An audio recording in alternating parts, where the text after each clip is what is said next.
Bonjour.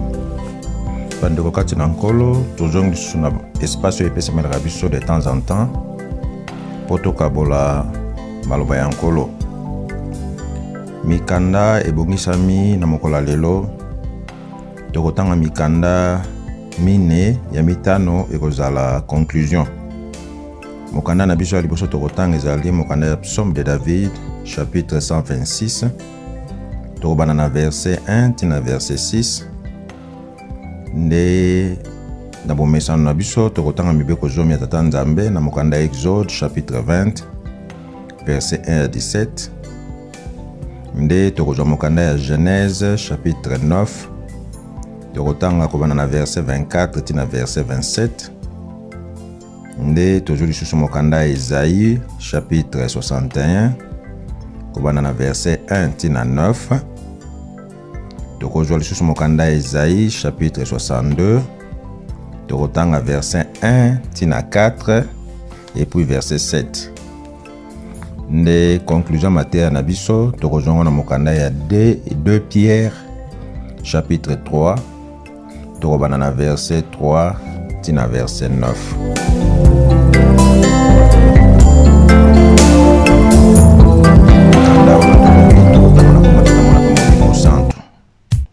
Psaume 126, comme on a verset 1, tina verset 6.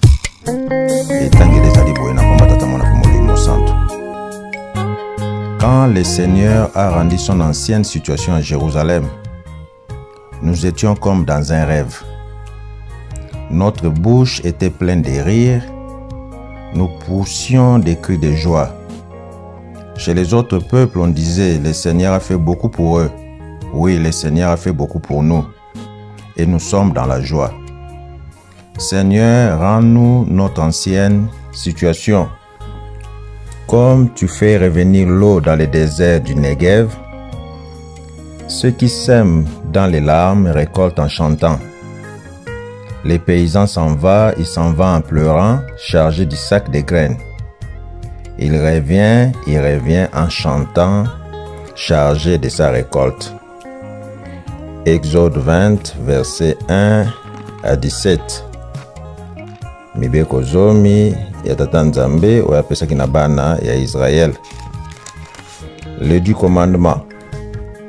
Alors Dieu prononça toutes ces paroles en disant: Je suis l'Éternel ton Dieu qui t'ai fait sortir du pays d'Égypte, de la maison de servitude.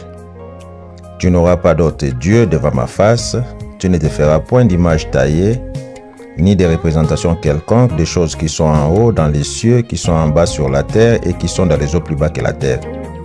Tu ne te prosterneras point devant elles et tu ne les serviras point. Car moi l'Éternel ton Dieu, je suis un Dieu jaloux qui punit l'iniquité des pères sur les enfants jusqu'à la 3e et à la 4e génération de ceux qui me haïssent, et qui fait miséricorde jusqu'à 1000 générations à ceux qui m'aiment et qui gardent mes commandements. Tu ne prendras point le nom de l'Éternel ton Dieu en vain, car l'Éternel ne laissera point impuni celui qui prendra son nom en vain. Souviens-toi du jour du repos pour le sanctifier. Tu travailleras 6 jours et tu feras tout ton ouvrage. Mais le 7e jour est le jour du repos de l'Éternel ton Dieu. Tu ne feras aucun ouvrage, ni toi, ni ton fils, ni ta fille, ni ton serviteur, ni ta servante, ni ton bétail, ni l'étranger qui est dans tes portes. Car en 6 jours l'Éternel a fait les cieux et la terre, la mer et tout ce qui est contenu. Il s'est reposé le 7e jour. C'est pourquoi l'Éternel a béni le jour du repos et l'a sanctifié. Honore ton père et ta mère, afin que tes jours se prolongent dans le pays que l'Éternel ton Dieu te donne. Tu ne tueras point, tu ne commettras point d'adultère, tu ne déroberas point, tu ne porteras point de faux témoignages contre ton prochain, tu ne convoiteras point la maison de ton prochain, tu ne convoiteras point la femme de ton prochain, ni son serviteur, ni sa servante, ni son bœuf, ni son âne, ni aucune chose qui appartienne à ton prochain. Toqué na Genèse chapitre 9, verset 24 à 27. Kuna totangi bona komba tata mwana pa molimo santo. Genèse 9, 24 à 27. Lorsque Noé se réveilla de son vin, il apprit ce que lui avait fait son fils cadet. Et il dit: Maudit soit Canaan, qui soit esclave des esclaves de ses frères. Il dit encore, béni soit l'Éternel, Dieu de Sem, et que Canaan soit leur esclave. Que Dieu étende les possessions de Japheth, qu'il habite dans les tentes de Sem, et que Sem soit leur esclave, et que Canaan soit leur esclave. Noé vécut après le déluge 350 ans. Toke na mokanda Esaïe. Esaïe chapitre 61.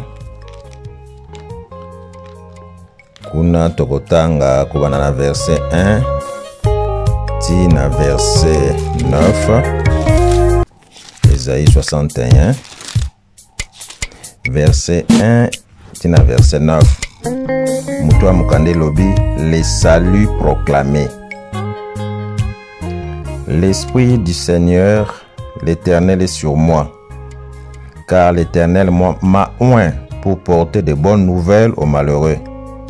Il m'a envoyé pour guérir ceux qui ont le cœur brisé, pour proclamer aux captifs la liberté et aux prisonniers la délivrance, pour publier une année de grâce de l'Éternel et un jour de vengeance de notre Dieu, pour consoler tous les affligés, pour accorder aux affligés de Sion, pour leur donner un diadème au lieu de la cendre, une huile de joie au lieu du deuil, un vêtement de louange au lieu d'un esprit abattu, afin qu'on les appelle des térébintes de la justice, une plantation de l'Éternel pour servir à sa gloire.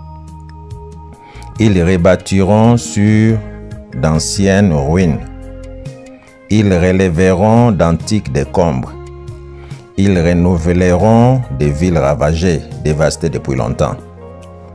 Des étrangers seront là et feront paître vos troupeaux. Des fils de l'étranger seront vos laboureurs et vos vignerons. Mais vous, on vous appellera sacrificateurs de l'Éternel.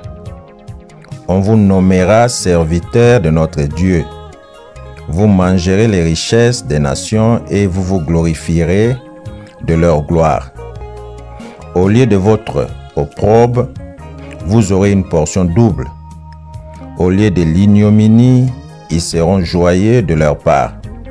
Ils posséderont ainsi le double dans leur pays, et leur joie sera éternelle. Car moi, l'Éternel, j'aime la justice. Je hais la rapine avec l'iniquité. Je leur donnerai fidèlement leur récompense, et je traiterai avec eux une alliance éternelle. Leur race sera connue parmi les nations, et leur postérité parmi le peuple. Tous ceux qui les verront reconnaîtront qu'ils sont une race bénie de l'Éternel. Ésaïe 62, versets 1 à 4, et verset 7. Pour l'amour de Sion, je ne me tairai point. Pour l'amour de Jérusalem, je ne prendrai point de repos, jusqu'à ce que son salut paraisse comme l'aurore, et sa délivrance comme un flambeau qui s'allume. Alors les nations verront ton salut, et tous les rois de la terre, et l'on t'appellera d'un nom nouveau que la bouche de l'Éternel déterminera. Tu seras une couronne éclatante dans la main de l'Éternel, un turban royal dans la main de ton Dieu. On ne te nommera plus délaissé, on ne nommera plus ta terre désolation, mais on t'appellera mon plaisir en elle, et l'on appellera ta terre épouse, car l'Éternel met son plaisir en toi, et la terre aura un époux. Dans verset 7, il y a Ésaïe 62 balobi, et ne lui laissez aucun relâche jusqu'à ce qu'il rétablisse Jérusalem et la rende glorieuse sur la terre. Ndenge tolobaki mokanda ya suka tokosilisa la programme na biso ezali mokanda ya 2 Pierre chapitre 3 kuna tokobana na verset 3 tina verset 9. 2 Pierre chapitre 3 kobanana verset 3 tina verset 9. Mokanda nzambe lobi boye, sachant avant tout que dans les derniers jours il viendra des moqueurs avec leur raillerie, marchant selon leur propre convoitise, et en disant où est la promesse de son avènement, car depuis que les pères sont morts, tout demeure comme dès le commencement de la création. Ils veulent ignorer en effet que des cieux existaient autrefois par la parole de Dieu, de même qu'une terre tirée de l'eau est formée au moyen de l'eau, et que par ces choses le monde alors périt, submergé par l'eau, tandis que par la même parole, les cieux et la terre d'à présent sont gardés et réservés pour le feu, pour le jour du jugement et de la ruine des hommes impies.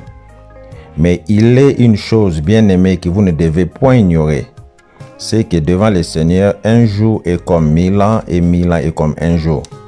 Le Seigneur ne tardera pas dans l'accomplissement de la promesse, comme quelques-uns le croient, mais il use de patience envers vous, ne voulant pas qu'aucun périsse, mais voulant que tous arrivent à la repentance.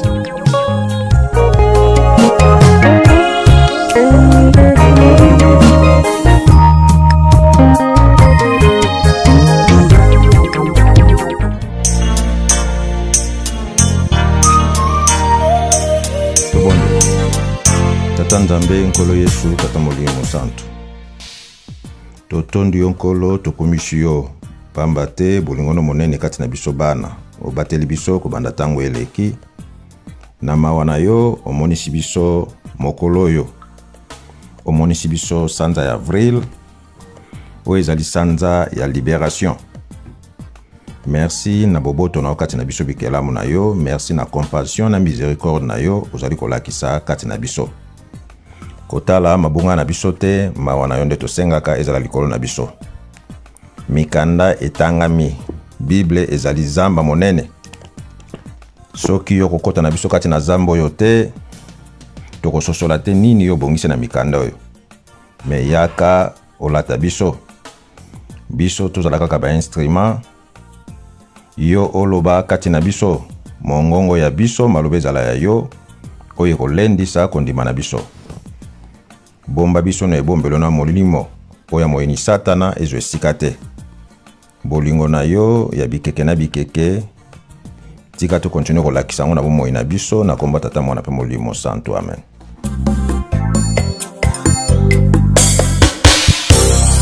Na komba tata mwana pe molimo santo ya solo, totangi mwa mingi, pamba te ezali important. Thème matin na biso ya mokolo lelo ezali, c'est le temps de la restauration de la race élue. Temps ya restauration. Yango na psaume oyo ezali, c'est vrai ezali chant ya pèlerinage, mais surtout ezali chant ya reconnaissance.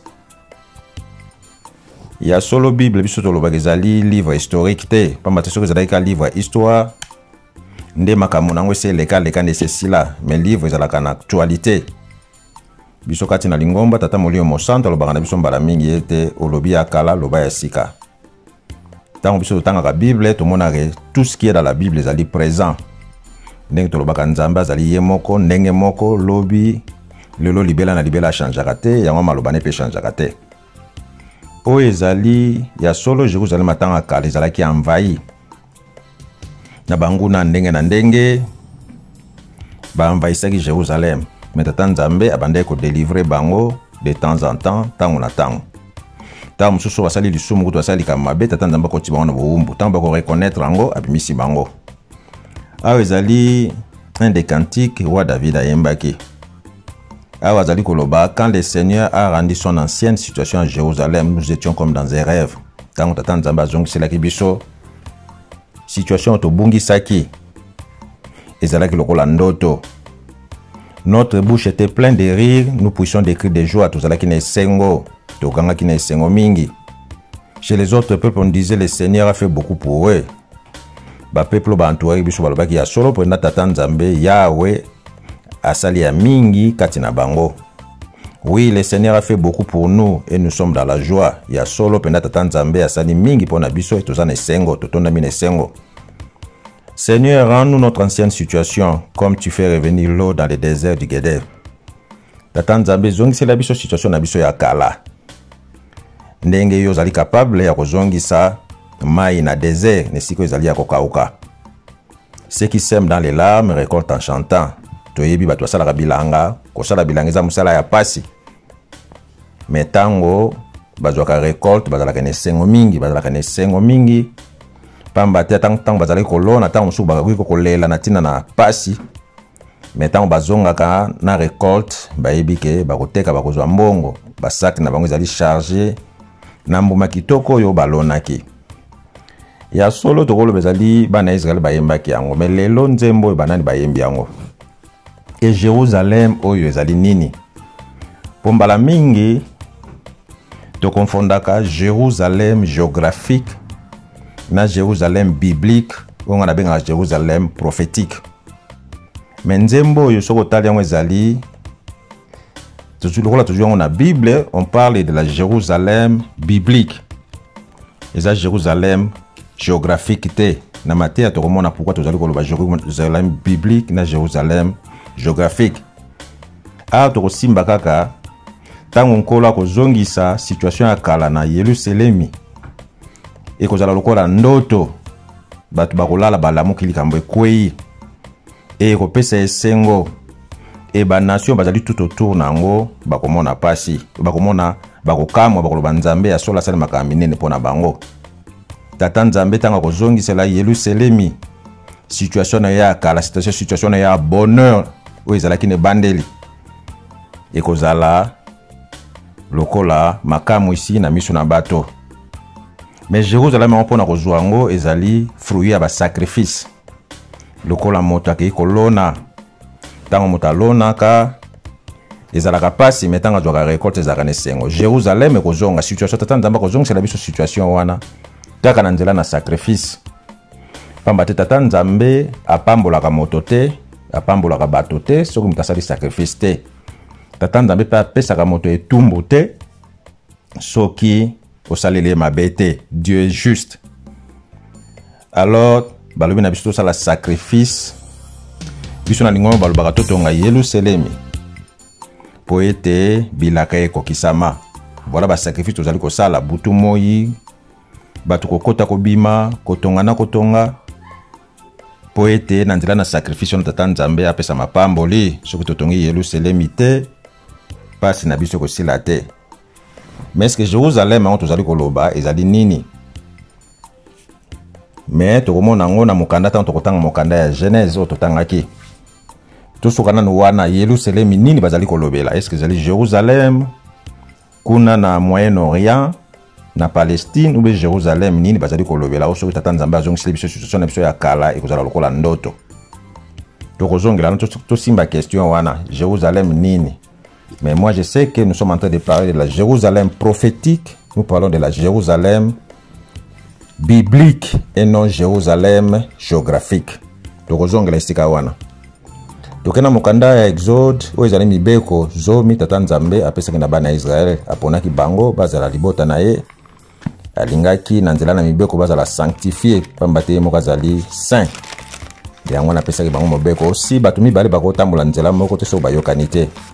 Yango Tata Nzambe apesaki bango mibeko batosa batambola elongo na ye. Tomonaki chaque fois na obuka mibeko pasi mande oyela bango soki ba reconnaître bazongeli Tata Nzambe bazongeli sumbango. Mobeko tokobetela sete lelo ezali oya mitano na Exode 20 na Bible yanga ezali na verset 25.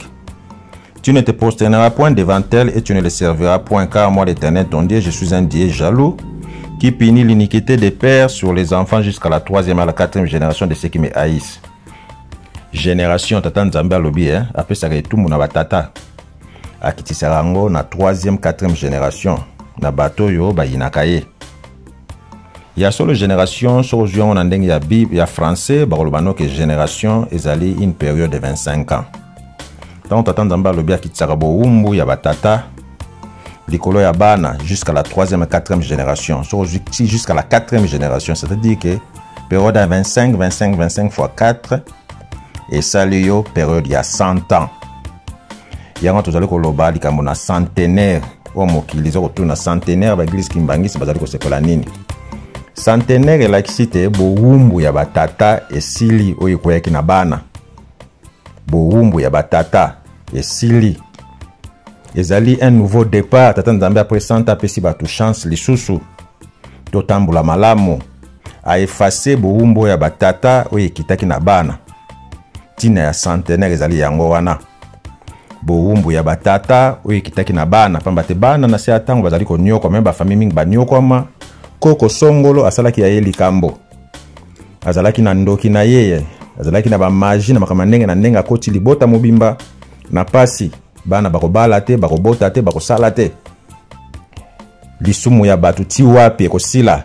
Tata nzambe azali juste kanda na ye balobi ezalaka na limite. Boboto ne mutu eza na limite te, mais kanda ya tata nzambe ezalaka na limite. Centenaire ezali nouveau départ. Ezali kwa tata nzambe apesi batu susu chance. Lisumu ya batata oyo ezalaki na bana esila pona kopesa bana na pe chance. Yanga même na mokanda ya tata nzambe balobi l'âme qui pêche c'est celle qui mourra. Biso na lingomba kutu basaka ngo simple balobi ya ntimba ya nzuzi. Lisumu ya nzuzi za ya nzuzi. Ata babotami na ntimba mokolo moko lingolo bateke lisumu na bango za oyo nzuzi asali za ya ntimba ya nzuzi. Mokanda nzambe lobi l'âme qui pêche c'est celle qui mourra. Batwalinga otanga mingo otanga en Ézéchiel 18:20 kuna. Donc tata nzambe après 100 ans azali kopesa bato chance, azali kopesa surtout na bana chance. Botuto ya batata et continuité na bana. Tina ya centenaire yango wana. Yango biso mona même na lingomba wa surtout bana en Afrique du Sud ezali ki inspiration. Bana basali texte pona kosenga bolimbisi ya batata na bango et puis bakata singa wana. Lokola tata nzambe alingaka sacrifice babongisi pe likabo po bapesaki na tata molimo santo. Voilà. Ekokisami siko kala nyonso ya na Afrique du Sud esalamaka te pona nini. Po tata nzambe a inspiraka na tana ye. Bana basalaki ya bango sacrifice to monaki yango na ba image. Siko yo tata kokanisa te ke lisumu na yo kita na bana. Moto na moto kokufa na lisumu na ye. Et tokomona lisumu wana même na biso ezalaki. Yango totangi on a Genèse chapitre 9 verset 24.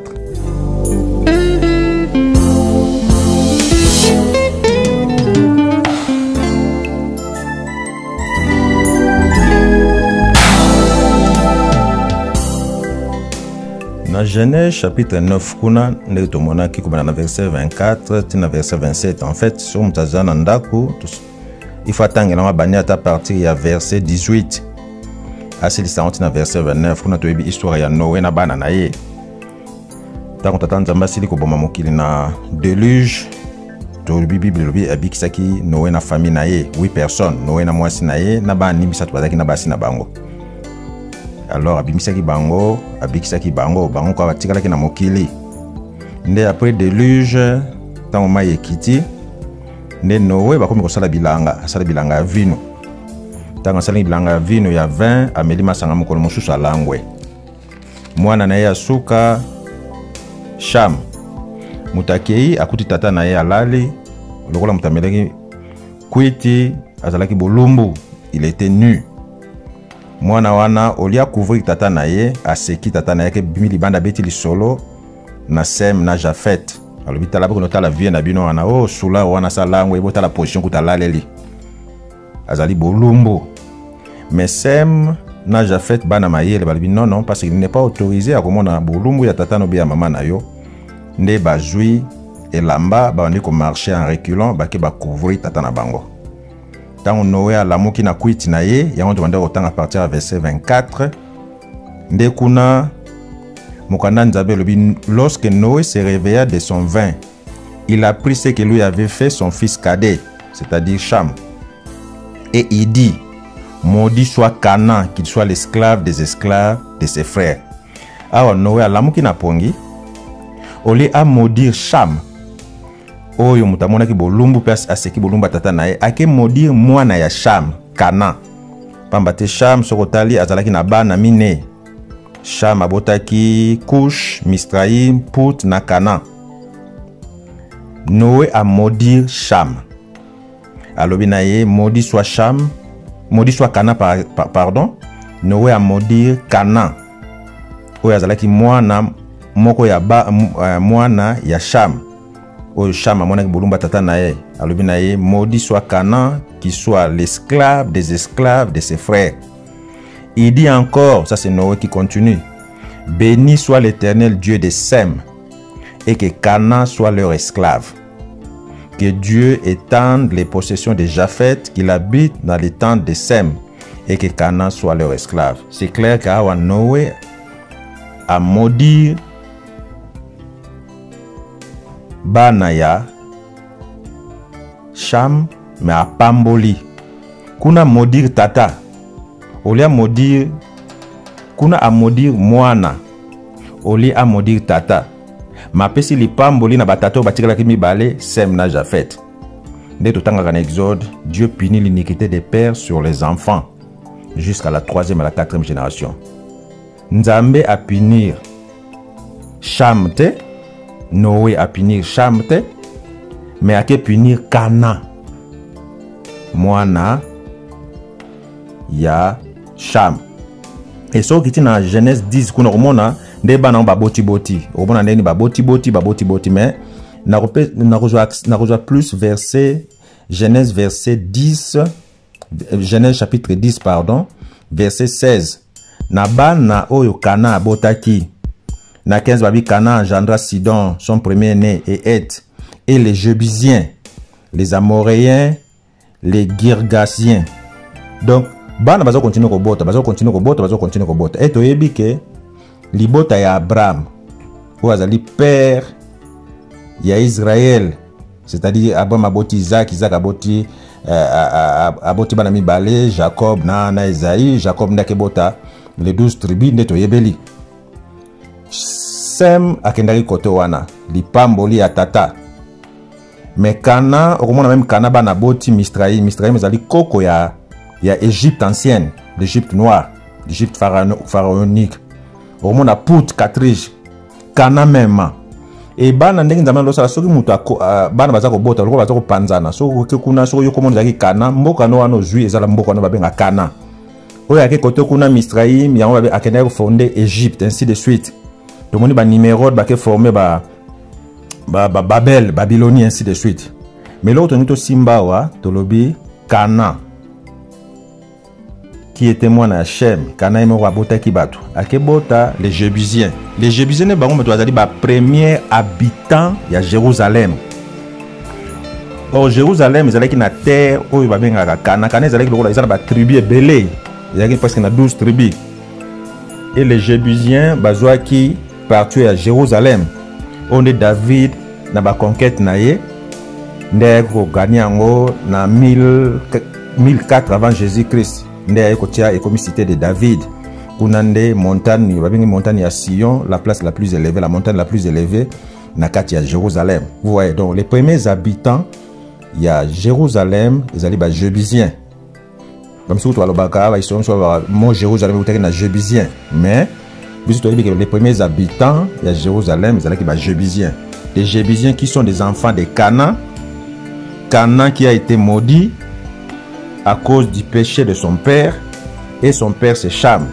Mais ce qu'on dit Cham, ça veut dire quoi? Cham, ça veut dire celui qui a un teint brûlé. C'est celui qui a un teint noir. Cham. C'est ça que ça veut dire. Celui qui a un teint brûlé, c'est celui qui a un teint noir. Donc Cham était noir. Canaan devait être noir, les Jébusiens devaient être des noirs. Il y a même chose même dans l'histoire, même dans la réalité à vie. Au retour na nani azali esclave ya bato. Race ni nazalaka toujours esclave ya ba race mosusu. Au moment azali les noirs qui a été toujours esclave des autres. Pire encore babi ça sera les derniers des esclaves. C'est-à-dire même les esclaves bazala peine ba superviseur na bango.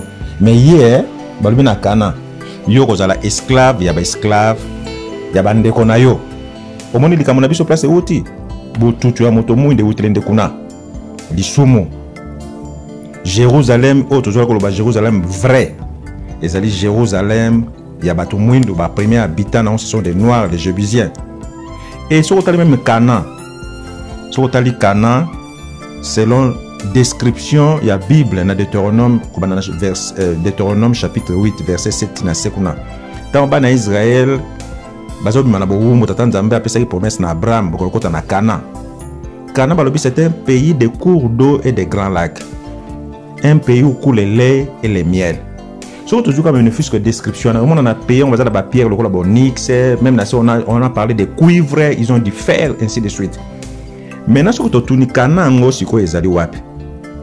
Canaan oya Bible, dans Deutéronome 8 verset 7 azali kolobelango. Un pays de cours d'eau et de grands lacs. Toujours Palestine, toujours Israël, bande konangai. Les lois informations comme facile à vérifier. Est-ce que nous pensons vraiment que l'Israël est en Palestine, à Moyen-Orient? Canaan fait la kuna.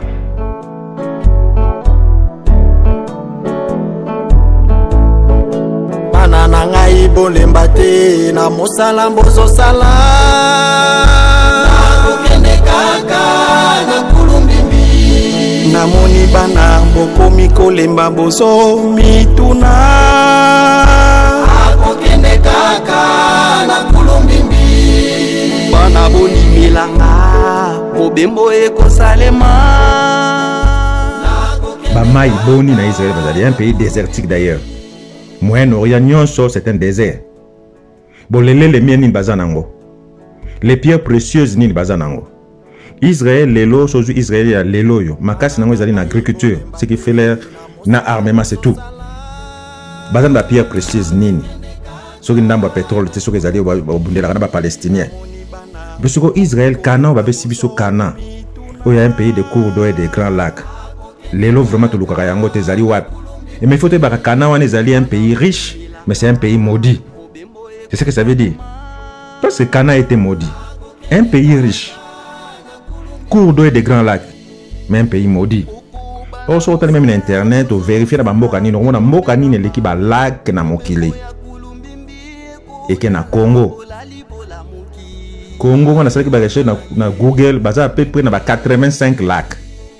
Et d'ailleurs, c'est la même communauté, on a une communauté des pays des grands lacs, CPGL, surtout dans l'Est, dans l'Ouana.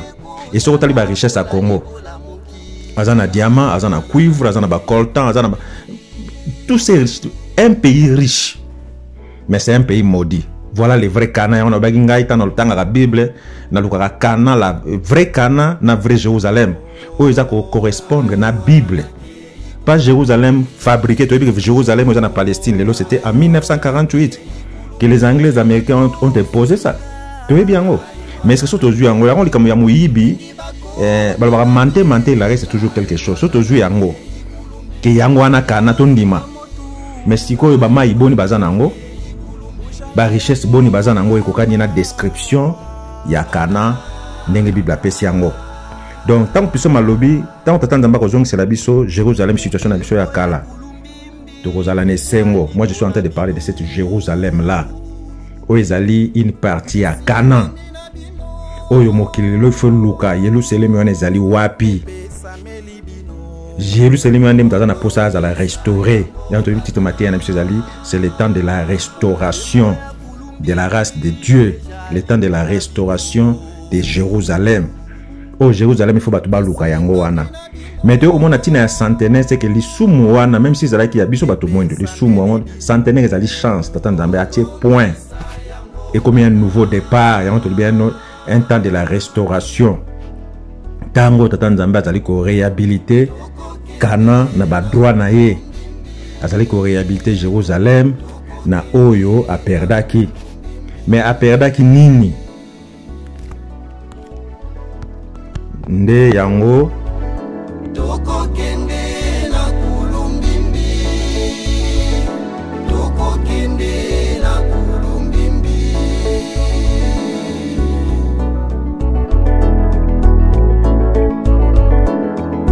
Toko kende na kulumbimbi na bino elongo. Toko kende kulumbimbi bana. Toko kende na kulumbimbi na bino elongo.